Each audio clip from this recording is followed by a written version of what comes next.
The stars looked different when you owned them. At least that's what Commander Vex thought as he stood on the bridge of the Imperial. Dreadnought Eternal Glory. Through the massive viewing port, he could see 3 star systems that belonged to the Galactic Dominion. Their planets glowed with the soft blue light of crystal cities, each one a testament to 300 years of absolute rule. The Dominion was perfect. They had conquered every species they encountered with surgical precision. Their fleets moved like clockwork across the galaxy, bringing order to chaos and civilization to primitives. No one questioned their authority. One dared, until the humans showed up. Vex pulled up the first contact reports on his holographic display. The images made him shake his head in disbelief. Crude metal ships with visible welding marks, engines that leaked coolant, hull plating that looked like it had been hammered into shape by hand. These humans had barely crawled out of their gravity well, and already they were poking around systems that didn't belong to them. The worst part was their attitude. Every other species had shown proper respect when they met Dominion forces. They understood the natural order of things. The strong ruled, the weak obeyed. Simple, but humans. They had looked at the mighty Dominion fleet and asked if anyone needed mechanical help. One of their captains had actually offered to fix a plasma conduit that was running at 98% efficiency, as if 98% wasn't good enough for these primitives. Sir Lieutenant Krell approached from the communications station. "We're receiving another transmission from the human delegation." Vex sighed. For 3 weeks, the humans had been requesting formal meetings about territorial boundaries and mining rights. They seemed to think the galaxy was some kind of shared space where everyone could just dig holes wherever they wanted. "Put it through," Vex ordered. The holographic display flickered, showing a middle-aged human in a simple gray uniform. His name was Ambassador Davis, and he had the tired look of someone who had been trying to explain something obvious to children. "Commander Vex," Davis began, "we need to settle this dispute about the border systems. My people have mining operations that were there before we knew the Dominion existed. We're not looking for trouble." Vex activated his reply channel. "Ambassador, your people are mining in Dominion space? That is unacceptable. Withdraw immediately or face the consequences." Davis rubbed his forehead. "Look, we've been through this. Those systems were empty when we got there. No signs of habitation. No active claims. Nothing. We followed standard colonial procedures. Entire galaxy belongs to the Dominion," Vex stated firmly. "We simply haven't had time to develop every system yet." "That's not how territorial claims work," Davis replied. "You can't just say you own everything and expect other species to accept it." Vex felt his patience wearing thin. This was exactly the kind of primitive thinking that made dealing with new species so tedious. It didn't understand power structures or the natural hierarchy of civilization. "Perhaps," Vex said slowly, "your people need a demonstration of Dominion's superiority." Davis was quiet for a moment. He spoke again. There was something different in his voice. "What kind of demonstration?" "Single combat," Vex announced. "Your finest warrior against ours. Winner takes the disputed systems." It was an old Dominion tradition, though they rarely needed to use it anymore. Most species surrendered long before it came to individual combat. But humans seemed to respond to simple concepts, and this was as simple as it got. Davis blinked. "You want to settle territorial disputes through a fight? One representative from each side," Vex confirmed. "Combat to surrender or incapacitation. Neutral station, standard rules." The human ambassador looked away from the screen, probably consulting with his superiors. Vex could hear muffled voices in the background but couldn't make out the words. Finally, Davis turned back to the camera. "Except," Vex smiled, "these humans were even more primitive than he'd thought." "Excellent. We will send Battle Prime. Korvac, he is our finest warrior, genetically enhanced and equipped with the latest Dominion technology. I suggest you choose carefully." "We'll send our guy," Davis said simply. "Your guy." "Yeah, we've got a guy for this sort of thing."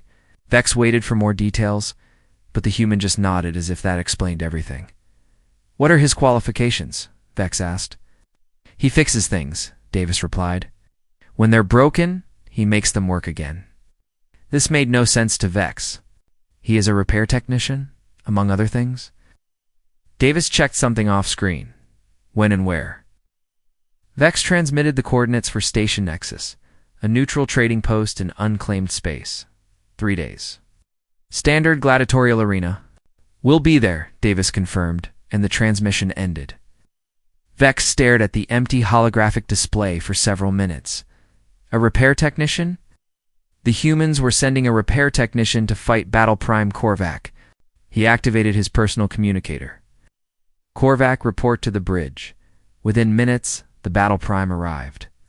8 feet tall, genetically enhanced for speed and strength, wearing bioadaptive armor that could deflect plasma fire. His 4 eyes glowed with enhanced vision, and his reflexes were faster than most species could even see.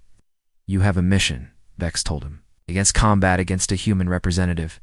Korvac nodded. "Parameters? Combat to surrender or incapacitation. The humans are sending someone they describe as a repair technician." "A what?" "Exactly my reaction," Vex said. "It should be over quickly. Try not to kill him too badly. We want the other humans to spread word of what happens when they challenge the Dominion." Korvac saluted and left the bridge. Vex returned to his reports, already composing the victory message he would send to the High Council. 3 days later, Station Nexus received 2 very different arrivals. The Dominion transport ship Victory assured docked with perfect precision. Its hull gleamed with fresh polish, and its systems hummed with efficiency.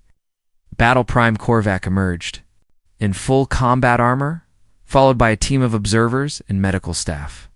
An hour later, a human cargo hauler limped into the station's other docking bay. The ship looked like it had been repaired with spare parts and determination. Coolant vapor leaked from several joints, and one of the engines sparked occasionally. The hull was covered in patches and welds that spoke of countless repairs in deep space. From this battered vessel stepped a single human. He was shorter than Korvac by 3 feet, and probably weighed half as much. He wore simple work clothes, the kind that showed permanent stains from years of fixing machinery. A tool belt hung around his waist, heavy with instruments that looked well used rather than decorative. His name was Tom Miller, was 43 years old, had calloused hands, and the patient expression of someone who had spent decades making broken things work again. The station's observers watched through reinforced viewing ports as both representatives entered the combat arena. It was a massive chamber filled with derelict machinery, broken power conduits, and the scattered remains of various technologies that had been deemed too damaged to repair. Korvac entered like a force of nature, his armor system scanning for threats and calculating optimal attack patterns. Tom entered like a man walking into his workshop, looking around at all the broken equipment with the expression of someone who had just found job security. He pulled a wrench from his belt, tested its weight, and nodded to himself. The challenge was about to begin. The combat arena was silent except for the hum of force shields that protected the observers. Commander Vex sat in the Dominion viewing booth, surrounded by his officers. They all watched the screens that showed different angles of the arena. "Floor, this will be educational," Vex said to his staff. "The humans need to understand their place in the galactic order." On the arena floor, Battle Prime Korvac stood at one end of the massive chamber. His bioadaptive armor flowed like liquid metal, adjusting to optimal combat configuration. Sensor arrays built into his helmet scanned the environment, cataloging every piece of debris and broken machinery. His plasma rifle charged with a high-pitched whine that echoed off the metal walls. At the other end of the arena, Tom Miller was lying on his back under a defunct power coupling. Sparks showered down around him as he worked, illuminating his concentrated face. His tool belt was spread out beside him, each instrument placed exactly where he could reach it without looking. "What is he doing?" Lieutenant Krell asked, squinting at the display screens. "It appears he is repairing equipment," Vex replied slowly. During a death match, the other officers exchanged glances. None of them had seen anything like this in their military training. Korvac activated his external speakers. His voice boomed across the arena with mechanical authority. "Human, combat has begun. Present yourself for honorable defeat." Tom's voice came from under the power coupling, muffled but clear. "Give me 5 minutes. This thing's been jury-rigged by idiots." More sparks fell as Tom continued working. He pulled out what looked like a burned circuit board and tossed it aside, muttering something about incompatible voltage ratings Korvax. For eyes focused on the human with confusion, his enhanced hearing picked up Tom's words, but they made no tactical sense. The human appeared to be having a technical discussion with broken machinery. "You will face me now, primitive," Korvac announced, raising his plasma rifle. "Your crude tools are no match for Dominion might." Tom slid out from under the coupling, wiping his hands on a rag that was already black with grease. He looked at Korvac for the first time since entering the arena. The Battle Prime was an impressive sight. 8 feet of engineered perfection, wrapped in armor that cost more than most planets' annual budgets. "Tools?" Tom said, standing up and brushing dust off his coveralls. "Buddy, these aren't weapons. This is just how I make things work." He gestured at the wrench in his hand, then at the maze of broken equipment surrounding them. "All this stuff used to do something useful. Now it's just taking up space." Korvac's targeting system locked. On to Tom's center mass. The plasma rifle's energy buildup reached lethal levels, creating a sound like distant thunder. In the observation booth, the Dominion officers leaned forward in anticipation. "This is over," Vex said with satisfaction. The plasma blast that followed could have melted through 6 inches of battle steel. It struck the power coupling Tom had just repaired with perfect accuracy. The energy beam was bright enough to temporarily overload the viewing screens. But instead of vaporizing the equipment, something unexpected happened. The coupling absorbed the plasma energy. Tom's modifications had turned it into a collection point rather than a simple junction. The energy flowed through improvised circuits, following paths that Tom had created with spare wire and salvaged components. Suddenly, systems throughout the arena began activating. Power flowed into machinery that had been dead for years. Gravity. Manipulators came online with a deep, thrumming sound. Electromagnetic field generators started cycling through activation sequences. Korvac found himself floating as localized gravity fields activated randomly throughout the chamber. His targeting. Systems couldn't lock onto anything because down kept changing direction.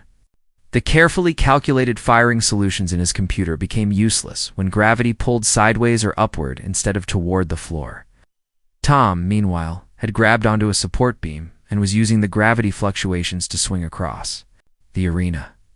He moved like someone who had spent years working in zero gravity, using momentum and handholds to navigate 3-dimensional space. "First rule of engineering," Tom called out as he landed near another piece of broken machinery. "Check what's connected to what before you start shooting." In the observation booth, the Dominion officers stared in shock. Their sensors showed energy readings that made no sense. Dead systems were showing active power flows. Equipment that had been classified as irreparable was operating at higher efficiency than manufacturer specifications. "How is this possible?" Krell asked. Vex had no answer. His tactical training had prepared him for every conceivable combat scenario, but this wasn't combat as the Dominion understood it. Korvac activated his armor's gyroscopic stabilizers. Plasma thrusters fired from various points on his suit, allowing him to maintain position despite the shifting gravity. 3 centuries of military doctrine hadn't included fighting in environments where the laws of physics kept changing. But he was adaptable. He fired again, this time at Tom directly. Tom had anticipated this. He was already behind a large piece of machinery, working on something that looked like a mining drill. The plasma blast struck the drill's housing, which Tom had connected to a power redistribution network he was building on the fly. The energy from Korvac's weapon flowed into the drill, which began spinning. But Tom had modified its rotation mechanism, turning it into a gyroscopic stabilizer for the entire section of arena around him. The wild gravity fluctuations in his area suddenly became ordered and predictable. "Stop this." Korvac fired repeatedly, his enhanced reflexes allowing him to track Tom's movement through the maze of machinery. "Face me with honor." Tom looked up from rewiring a sensor array. "Honor? You want to talk about honor?" He connected 2 more circuits, and the sensor array came alive.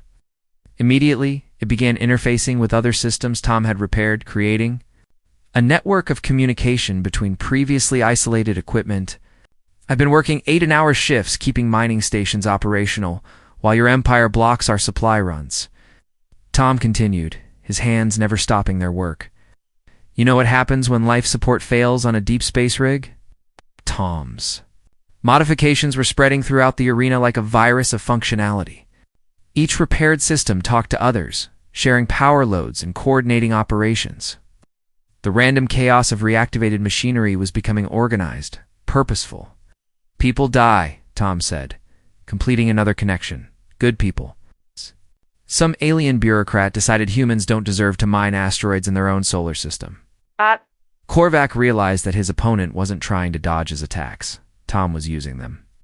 Every plasma blast that missed its target hit something. That Tom had prepared to receive it. The energy was being harvested, redirected, and put to work powering systems that created an increasingly complex technological environment. What are you? Korvac demanded, his voice carrying uncertainty for the first time in his career. Tightened a bolt with his wrench, completing another circuit. The arena around them hummed with integrated activity. Dozens of formerly broken systems now working together in ways their original designers had never imagined. I'm a guy who fixes things, Tom replied, moving to the next piece of equipment. And your empire? It's broken. The observation booth fell silent as the implications became clear. This wasn't a battle between warriors. This was something entirely different, and the Dominion had no protocols for dealing with it. Korvac's training kicked in like a survival program, running in his enhanced brain. 300 years of Dominion military doctrine had prepared him for every conceivable combat scenario. Gravity manipulation was listed in the tactical database. His armor's computer began running countermeasure programs. The bioadaptive suit responded to his neural commands, activating systems that had been dormant. Gyroscopic stabilizers in his chest and limbs began spinning at thousands of rotations per minute. Plasma thrusters built into his armor fired in calculated bursts, keeping him oriented and mobile despite the shifting gravity fields. But something was wrong with this battle. Every tactical manual in his memory bank said the same thing: identify the enemy, gauge with superior firepower, achieve victory through overwhelming force. Simple and effective. Tom Miller wasn't following the manual. The human had moved to a different section of the arena, where the broken remains of what looked like atmospheric processing equipment lay scattered across the floor. Instead of seeking cover or preparing counterattacks, Tom was doing something that made no sense to Korvac's tactical programming. He was fixing it. Target acquired, Korvac announced to his suit's computer. He raised his plasma rifle and fired. At the human's position, the blast struck exactly where Tom had been standing, but Tom wasn't there anymore. He had moved 3 steps to the left, not to dodge the shot, but because that was where the next piece of equipment needed his attention. The plasma energy hit a broken atmospheric processor. Tom had already modified its intake system, turning it into an energy collector instead of an air filter. The processor absorbed Korvac's shot and used the power to begin generating localized weather patterns. Suddenly, that section of the arena filled with thick steam. The temperature spiked as the processor created its own microclimate, complete with electrical discharges that interfered with Korvac's targeting sensors. Visibility compromised, Korvac's suit announced, switching to thermal imaging. But thermal imaging showed him something impossible. The entire arena was becoming thermally active. Heat signatures bloomed everywhere as dormant machinery came back to life. Tom's repairs were spreading like a chain reaction, each fixed system providing power or control signals to others. At Korvac. Fired into the steam cloud, hoping to hit Tom by chance. The plasma blast struck something that rang like a bell, then began humming with electrical activity. Mining laser activated, came Tom's voice from somewhere in the steam. Thanks for the power boost. A brilliant cutting beam sliced through the steam cloud, missing Korvac by inches. But it wasn't aimed at him. The beam struck his armor's shoulder, plate with surgical precision, cutting through the bioadaptive material like it was cloth. The shoulder piece fell away, exposing the underlayer of Korvac's suit. For the first time in his career, his armor had been damaged by inferior technology. Impossible, Korvac muttered. Primitive mining equipment cannot penetrate Dominion. Armor? Mining equipment? Tom's voice came from a different direction now. The steam was clearing, revealing that he had moved to yet another pile of broken machinery. This isn't mining equipment anymore. It's whatever I need it to be. Korvac could see Tom working on what appeared to be a defunct cargo handling system. The human's hands moved with practiced efficiency, connecting power cables and rerouting control circuits. Within minutes, the cargo handler's massive mechanical arms began moving with smooth precision. The armor adapts to known weapons, Tom explained as he worked. But it doesn't know what to do with a freight loader that's been converted into a precision manipulator arm. One of the mechanical arms reached out and grabbed Korvac's plasma rifle, pulling it from his hands with irresistible force.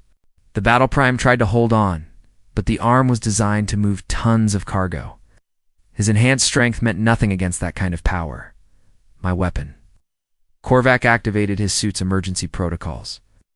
Backup weapons emerged from hidden compartments in his armor. Smaller plasma pistols, vibroblade projectors, and a shoulder-mounted particle cannon. He fired everything at once. Tom had anticipated this. Every weapon blast struck equipment that he had prepared for exactly this purpose. A broken power relay absorbed the particle beam and used it to activate a gravity well generator. Plasma. Bolts hit modified sensor arrays that redirected the energy into defensive screens. The vibroblades struck harmonic resonators that Tom had tuned to create interference patterns. The arena became a symphony of technological activity. Gravity fields pulled in different directions. Energy screens flickered between different frequencies. Harmonic vibrations created standing waves that made the air itself seem to buzz with power. And in the middle of it all, Tom Miller continued working. "Stop this!" Korvac shouted, his voice distorted by the harmonic interference. "Face me with honor."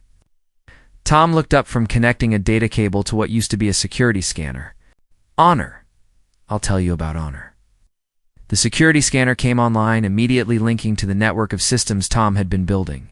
Suddenly, every piece of equipment in the arena was sharing information, coordinating its activities through a central intelligence that Tom had created from spare parts and determination. Honor is working double shifts to keep life support. "Running when the Empire cuts off our spare parts supply," Tom said, moving to the next repair job. Honor is jury-rigging fusion reactors with scrap metal, because new components are not available to primitive species. Korvac found himself trapped in a maze of moving machinery. Conveyor belts activated under his feet, trying to carry him toward crushing mechanisms. Robotic arms reached out to grab his remaining weapons. Gravity fields pushed and pulled him in different directions. But worse than the physical obstacles was the realization that he was fighting an entire technological ecosystem. Every system Tom repaired became part of a larger machine, one that seemed to anticipate Korvac's moves and respond with perfect coordination. "This is not combat," Korvac protested, dodging a mechanical arm that tried to remove his helmet. "This is ... engineering," Tom finished for him. This is what happens when you understand how things work instead of just knowing how to break them. Tom connected one final cable, linking the last isolated system to his growing network. The arena's lights flickered once, then came on brighter than they had been designed to operate. Every piece of machinery hummed with efficient activity, all of it working together under Tom's direction. Korvac stood in the middle of it, his advanced armor suddenly seeming primitive compared to the technological marvel that surrounded him. His weapons were designed to destroy, but Tom had built something that created, adapted, and improved itself with every passing moment. "What are you?" Korvac asked again, but this time the question carried a note of something he had never felt before: respect. Tom wiped his hands on his coveralls and picked up his wrench. Around them, the repaired machinery continued its coordinated dance, waiting for his next command. "And right now, I'm fixing the biggest problem in this sector of space," looked directly at Korvac. And the Battle Prime saw something in the human's eyes that his tactical programming couldn't classify. It wasn't anger or hatred or the desire to conquer. It was the patience of someone who had spent his entire life making broken things work. Again. In the Dominion observation booth, Commander Vex stared at the tactical displays with growing disbelief. The screen showed energy readings that violated everything he knew about engineering.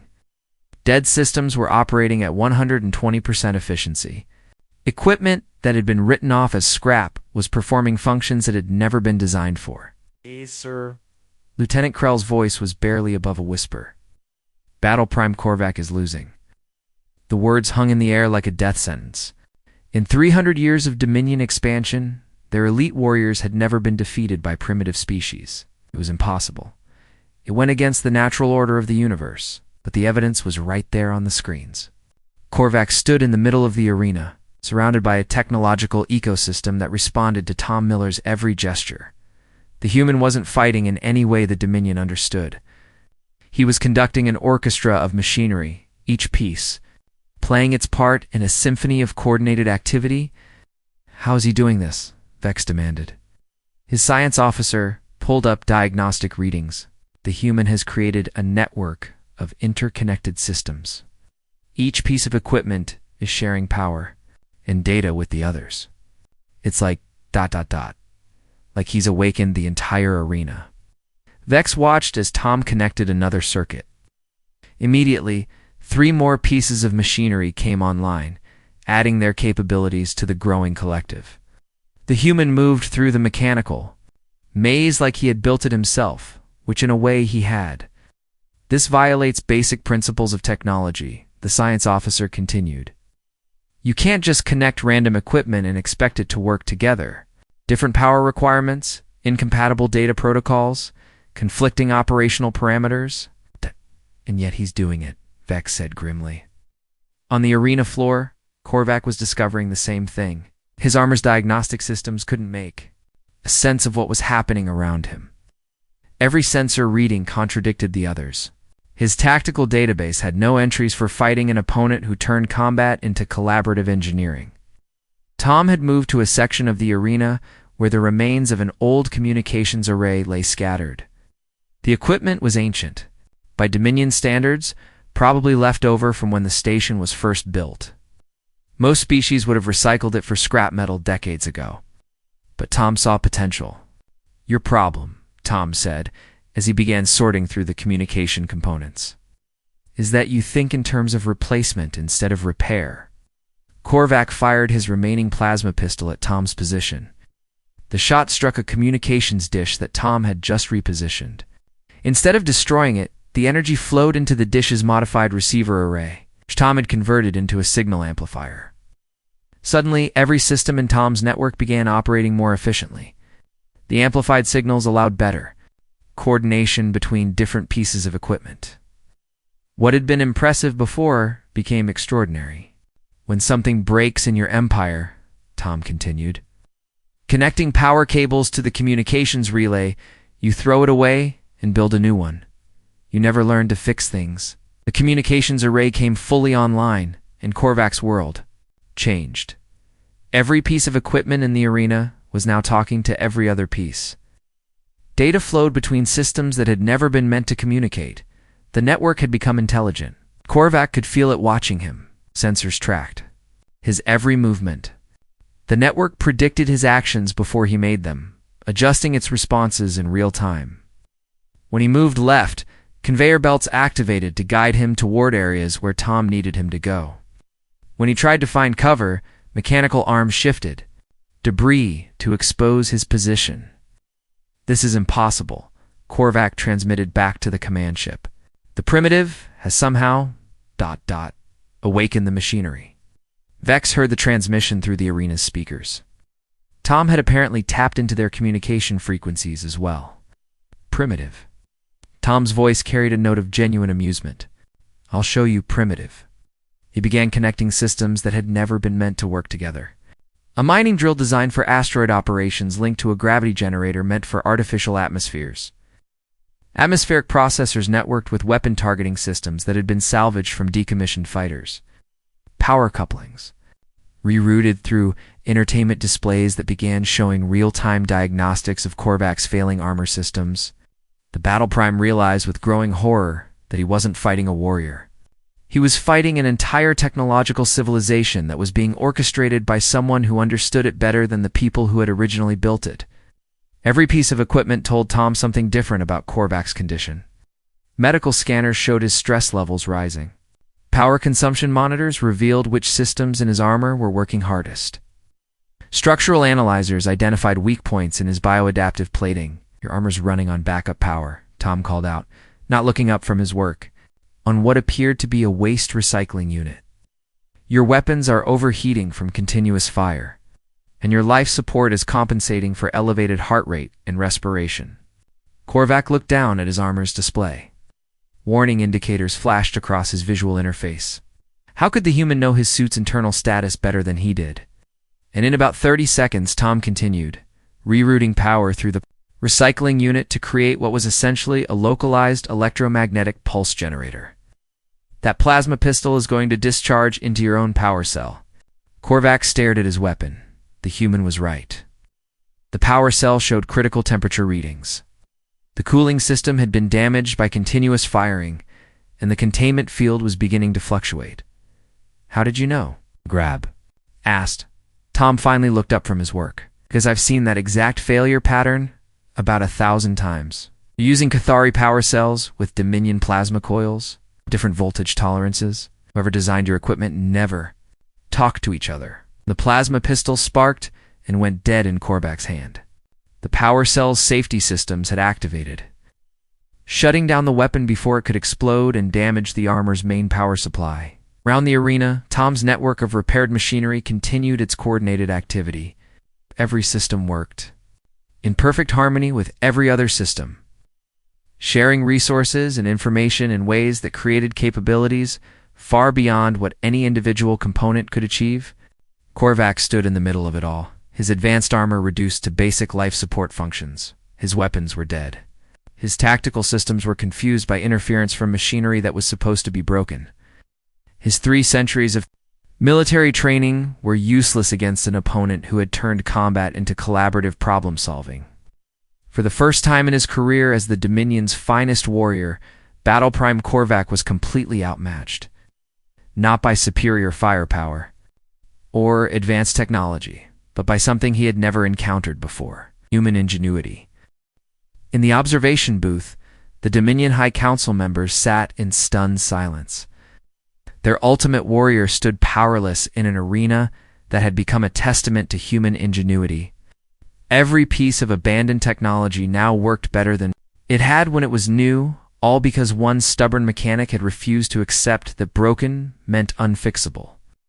Commander Vex felt something he had never experienced before in his 3 centuries of service: doubt. The tactical displays showed readings that challenged everything the Dominion believed about technology, warfare, and the natural order of civilization. "Sir," Lieutenant Krell whispered, "what are your orders?" Vex had no orders to give. The Dominion manual had no chapter for this situation. How do you command when your fundamental understanding of reality has just been proven wrong?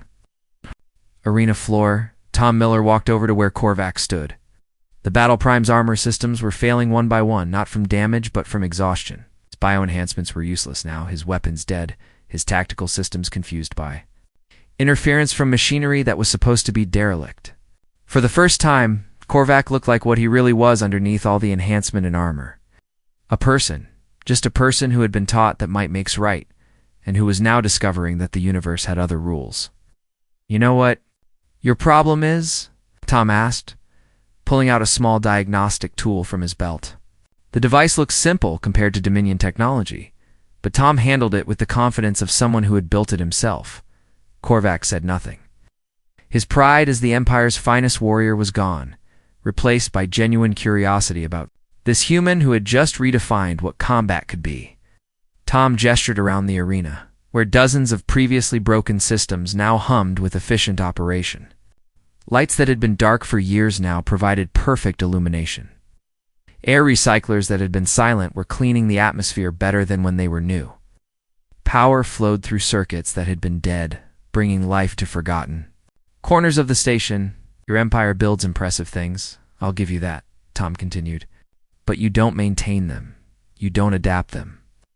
When something breaks, you throw it away and build something new." He pointed to a section where 3 different types of equipment from 3 different eras were now working together seamlessly. "You never learned that old things can be made to do new jobs. That broken doesn't mean useless. that different technologies can work together if someone takes the time to understand them. Tom began disconnecting some of his modifications carefully, powering down the more dangerous systems. But he left the basic connections intact, ensuring that the repaired equipment would continue to function long after he was gone. "Humans," Tom said as he worked, "we fix things. We make them work better than they were designed to work. We take your discarded junk and turn it into something useful." Korvac watched as Tom approached him with the diagnostic tool. Every instinct told the battle prime to resist, to fight, to maintain his warrior's dignity. But those instincts had already failed him. Tom had proven that there were ways to win that had nothing to do with fighting. "The border systems," Korvac said quietly. His voice sounded different without the armor's speakers amplifying it. More human, somehow. "They are yours." Tom nodded, then did something that surprised everyone watching. He began examining Korvac's armor with the same careful attention he had given to the broken machinery. "Here's the thing about humans," Tom said as he identified the compatibility issues that had been causing system failures throughout the fight. "We don't just fix machines, we fix problems. Your empire has a problem." He opened a maintenance panel that Korvac hadn't even known existed in his armor. Inside, Tom found exactly what he had expected: a maze of incompatible components forced to work together through brute force engineering rather than elegant design. "You've forgotten that the universe is big enough for everyone," Tom continued, beginning to reroute power connections that had been causing cascade failures. "If we're all willing to work together, instead of fighting over scraps." Commander Vex watched through the viewing port as the human mechanic began improving Korvac's armor. It was impossible to believe, but the diagnostic readings clearly showed system efficiency increasing as Tom worked. "He's making our technology better," the science officer reported in disbelief. "The armor's power consumption has dropped by 15%, and structural integrity is actually improving." Within an hour, Korvac's systems were running better than they had in years. Tom had eliminated the compatibility issues between different manufacturers' components. He had improved the power distribution network to reduce waste heat. He had even added a few modifications that would help the armor function more efficiently in the vacuum of space. Korvac asked, as Tom finished. "Calibrating the final system." Tom packed up his tools, each one going back to its specific place on his belt. Because tomorrow, you're trying to explain to your High Council how a human mechanic just schooled their best warrior. You're going to need your gear working perfectly to maintain any credibility. He headed toward the exit, then paused, and looked back at Korvac. The arena around them continued to hum with the coordinated activity of repaired machinery, technological symphony that proved broken things could be made whole again. "Besides," Tom added, "I've got mining rigs to maintain. And now that we've got legal access to those border systems, I'm going to be really busy." The force shields deactivated as Tom left the arena. In the observation booth, the Dominion officers sat in silence, trying to process what they had witnessed. Their finest warrior had been defeated, but not destroyed. Their technology had been surpassed, but also improved. Their understanding of power had been challenged in ways that would take years to fully comprehend. Korvac stood alone in the arena for several minutes, testing his repaired armor systems. Everything worked better than it ever had. The human had taken Dominion technology and made it more than the sum of its parts. Eventually, he too left the arena. But the machinery Tom had repaired continued working, a permanent reminder that broken things could be fixed. That different technologies could work together, and that sometimes the greatest victory was not in destroying your enemy, but in showing them a better way. In the weeks that followed, the Dominion would spend countless hours analyzing what had happened in that arena. Their engineers would study Tom's modifications, trying to understand how he had made incompatible systems work together. Their tacticians would revise their combat manuals to include scenarios where the opponent's goal was creation rather than destruction. But Tom Miller, senior maintenance engineer for the Outer Colonies Mining Consortium, was already back in space. His battered cargo hauler moved from system to system, carrying spare parts and the kind of practical knowledge that kept civilization running. And in the disputed border systems, where Dominion and human territories now officially overlapped, strange things began to happen. Ancient Dominion machinery that had been abandoned for decades suddenly came back online, running more efficiently than ever before. The Empire sent investigators, but all they found were tool marks and the lingering smell of coolant fluid. Humanity had decided that the galaxy's broken things were worth fixing,